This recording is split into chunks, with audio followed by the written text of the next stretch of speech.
Introduction. Notre monde actuel incarne un état de folie et d'imposture qui se révèle à chaque instant. Il s'affiche comme une société mégalomane et oligarchique, parée d'une façade étincelante de couleurs et de formes diverses. Cette façade cache, derrière des apparences de culture, de civilisation, de modernité et de projets spectaculaires, des réalités sombres et répugnantes.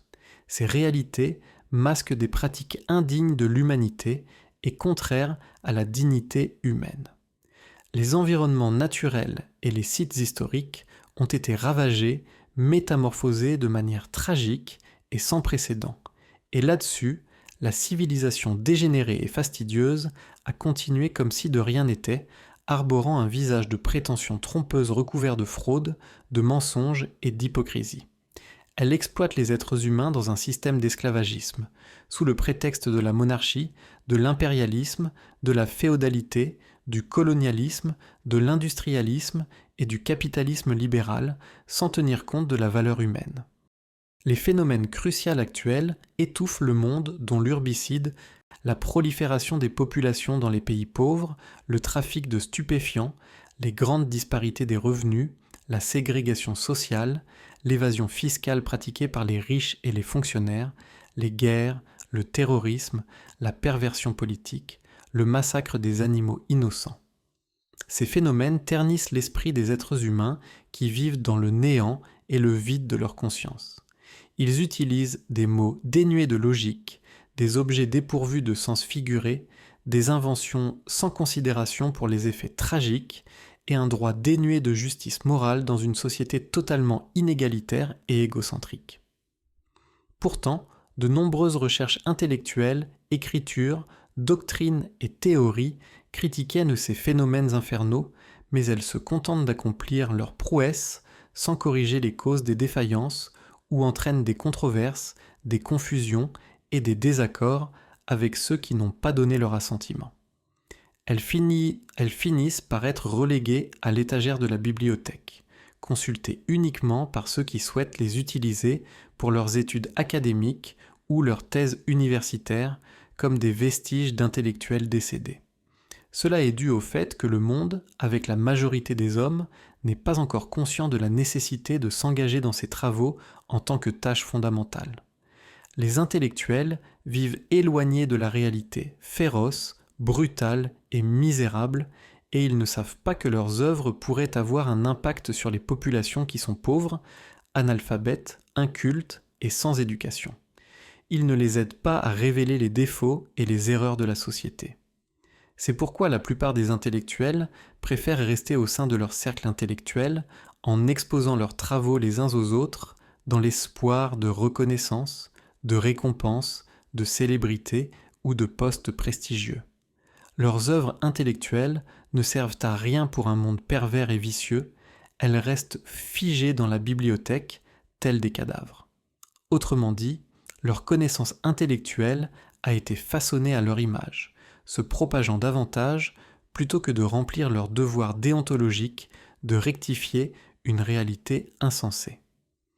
Ils ont abandonné les peuples ignorants et pauvres, laissant place aux monarques, profiteurs, aux riches destructeurs et aux politiciens extravagants qui sont aujourd'hui devenus des milliardaires cupides, des conglomérats extorqueurs et des politiciens corrompus, maintenant les pauvres dans la pauvreté et les riches dans l'opulence.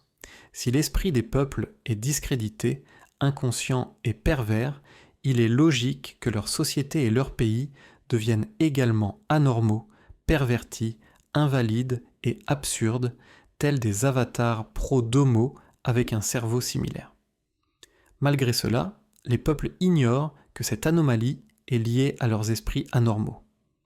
La civilisation, la loyauté, la solidarité, la fraternité, le patriotisme, l'anthropocentrisme, la paix, la liberté, la justice et la prospérité nationale n'ont aucun sens si l'esprit des peuples ne reconnaît pas l'importance du sens commun.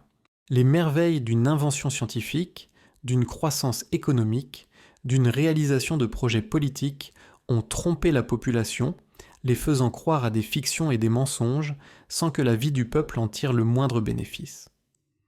Ces merveilles ne sont recherchées que dans une obsession de chance et d'accaparement des richesses, en déformant la véritable vérité selon laquelle l'humanité et la justice n'existent plus dans leurs affaires, sans se soucier de l'origine de leurs approches et recherches. En se prêtant à tout type de projet, d'affaires, d'aventures, de fabrication, d'invention et de prise de risque, on n'explore jamais l'authenticité d'un acte conscient fondé sur la rationalité en ne cherchant seulement des motifs juridiques de la force des circonstances, même si cela engendre l'inégalité, la ségrégation sociale et une hiérarchie rigide qui contraint les hommes par des impératifs catégoriques. Ainsi, des inventions nuisibles, des arguments absurdes sans logique, des affirmations unilatérales et extravagantes et des droits sans justice s'imposent irréfutablement dans la réalité actuelle, étant considérés comme des découvertes significatives. Le monde d'aujourd'hui entraîne notre société dans un état de chaos, transformant les individus modestes et pauvres en victimes des aléas de la vie sociale. Le corps de la collectivité a été perverti en un lieu de rassemblement pour les militants syndicalistes, les extrémistes partisans et les opportunistes spéculateurs. Cela menace de paralyser les réseaux de transport, de fermer les activités productives, d'expulser les résidents étrangers, d'augmenter les prix de l'immobilier et des actions, générant ainsi des situations inattendues, des troubles et une incohésion sociale. En raison de la prépondérance de certains pouvoirs politiques et financiers, notre monde commun est constamment confronté à la destruction des environnements naturels, au massacre des êtres vivants, à la diminution du respect envers l'homme et la vie animale. De plus, la plupart des individus inconscients s'alignent et se vantent de ces annulations, les considérant comme des accomplissements nécessaires. Leur esprit est toujours tourné vers les gains financiers, plutôt que vers leur conscience de soi ou une raison objective. À travers le monde, en raison de l'obsession utilitariste, technocratique, capitaliste libérale, fasciste, élitiste et raciste, notre monde souffre comme s'il était maudit par la corruption et les violations politico-économiques furtives qui en découlent. Ainsi, l'existence et la vie dans ce monde ne subsistent que dans la mesure où il est inutile d'être logique, de vivre dans l'humanité, de respecter le sens commun, de partager dans la société ou de respecter une norme de justice morale. Le sens commun est à la base d'une société commune et d'un pays national qui ont la même finalité immanente, un monde égalitaire pour tous. Le sens humain et le nomos partagé établissent une véritable société commune et la norme de justice morale constitue un véritable droit pour l'homme et l'animal. Dans le cas contraire, l'espèce animale humaine, Homo sapiens, resterait toujours au même niveau animal, mais serait ridiculement modernisée. Une tribu deviendrait une mégalopole à l'esprit clanique, et un milieu agricole se transformerait en une agglomération urbaine dépourvue d'humanité. Dans un monde amphibole et avilissant, tant en Europe qu'au tiers-monde, les responsables du système législatif, judiciaire et exécutif agissent toujours de manière téméraire et imprévisible. Ils ont rejeté le principe de rationalité, de sorte que les défauts, les erreurs et les actes criminels ne relèvent pas de leur responsabilité urgente. Par conséquent, ils ne cherchent que pas la cause première de tous ces problèmes, mais se contentent d'infliger des sanctions à tous les contrevenants au nom de la loi, de la justice et de la République. Sans résoudre la cause première, de nombreux problèmes continuent d'émerger à travers le monde, comme si un écureuil tournait en rond sur une roue. Cela signifie que les délinquants commettent des crimes par nécessité plutôt que par choix, tandis que les institutions ne parviennent pas à s'immiscer dans cette société insouciante qui leur échappe. Cependant, la politique ose proposer des solutions pour réduire rapidement le taux de criminalité en mettant l'accent sur l'installation de milliers de caméras de surveillance, de reconnaissance faciale et en augmentant le nombre de policiers, plutôt que de s'attaquer à la cause fondamentale du problème. C'est un peu comme si les enseignants réprimandèrent les élèves ayant de mauvaises notes, les effrayant en leur disant qu'il est impératif d'obtenir de bonnes notes sans considération des circonstances, pour pouvoir vivre paisiblement avec un revenu décent dans cette société vicieuse, perverse et cruelle. Cela met en lumière le fait que la société d'aujourd'hui est plongée dans le chaos et l'anomie, résultant de l'absence de rationalité.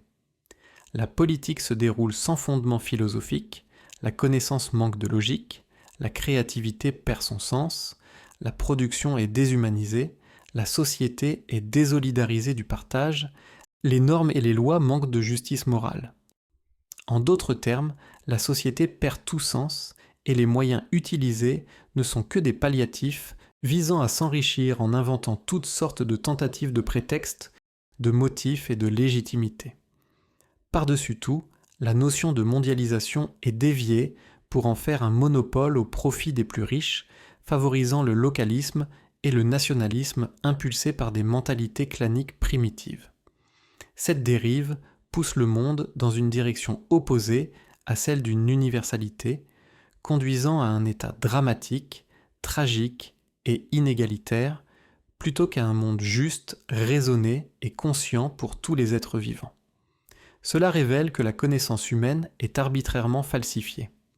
Les actions sociales, les activités économiques, la production, les innovations, toutes les normes institutionnelles, ainsi que les connaissances dans les domaines de la linguistique, de l'ergonomie, de la sociologie, de la politique, de l'axiologie et du droit, ne convergent pas vers la rationalité, mais plutôt vers une recherche immédiate de résultats nécessaires, sans logique, sans pure raison, sans conscience morale ni sens profond.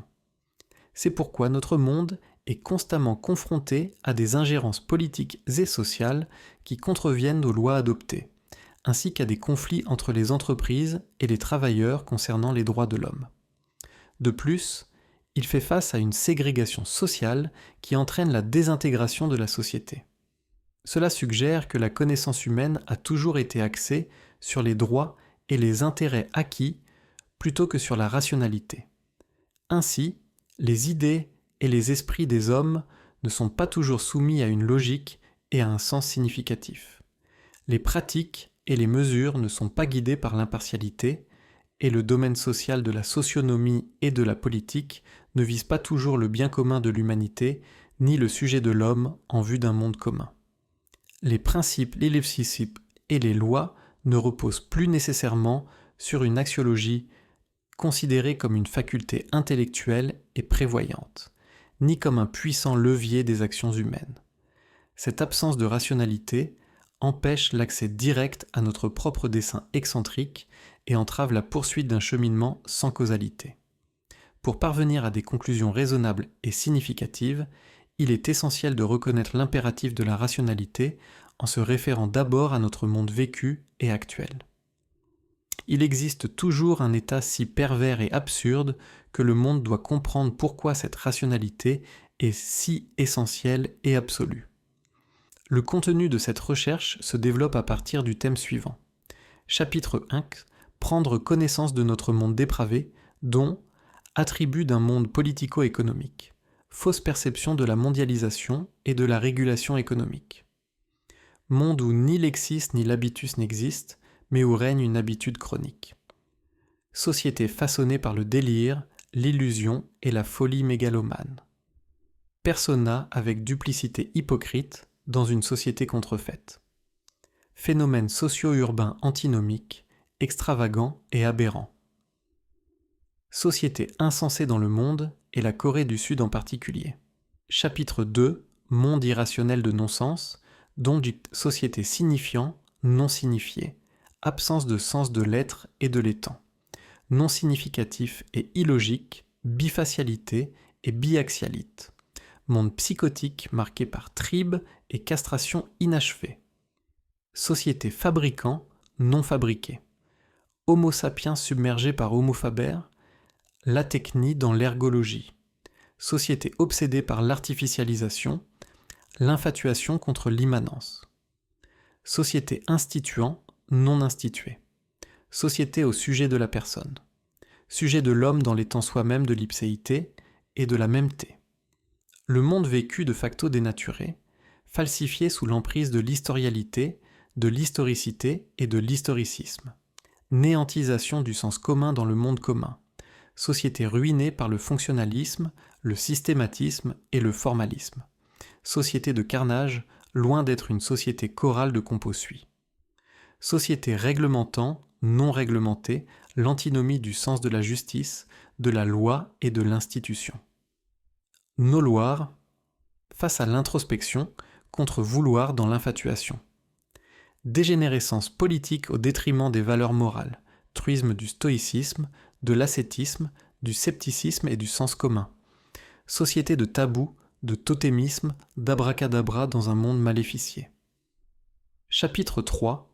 Normes, morale, conscience de soi et rationalité dans l'après-tabula rasa.